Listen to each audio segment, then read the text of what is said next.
अरे काफी दिनों बाद खेसारी लाल यादव के एक गाना आया और हम क्लिक करके दिखने गए तो शुरू में देखा ही भूत। अरे भाई खेसारी लाल यादव कोई भूत वाला फिल्म बना रहे थे क्या, जो भूत के साथ डांस कर रहे हैं? अरे नहीं भाई, ये तो एक हीरोइन है।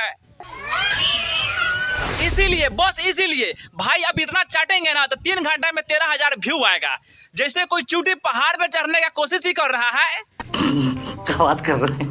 जी हाँ, लेकिन एक चीज तो है कि यामिनी सिंह कभी कमी नहीं करते हैं, वो भी खेसारी लाल यादव के। लेकिन खेसारी लाल यादव और यामिनी सिंह के गानों में हरदम ऐसा सिंह देखने को मिलता है और इतना रोमांटिक सिंह। बाकी ऐसा गाना लेकर आएंगे तो हम लोग क्या कहेंगे आपको।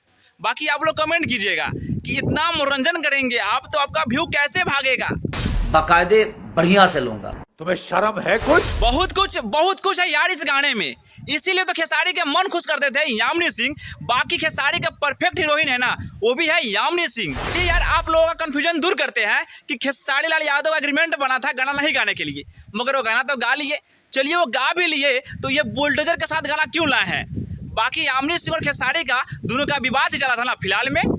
अच्छा, बाकी ये पुराने फिल्म के पुराने गाने हैं जिससे अभी रिलीज किया गया है। कहा है कि पवन सिंह के साड़ी वाला गाना आ रहा है ना, उसी का टक्कर देने के लिए खेसारी लाल यादव अपना गाना को रिलीज कर दिया गया है। बाकी इतना अश्लील गाना लेकर आएंगे तो कहां से व्यू पाएंगे। बाकी मेरे दोस्त इतने अश्लील गाना के लिए आप लोग क्या कहते हैं, आप लोग कमेंट कीजिएगा। और हाँ, मेरे वीडियो को दूर से दूर तक शेयर भी कीजिएगा और मेरे वीडियो को लाइक और सब्सक्राइब कीजिएगा, साथ में फॉलो भी कीजिएगा।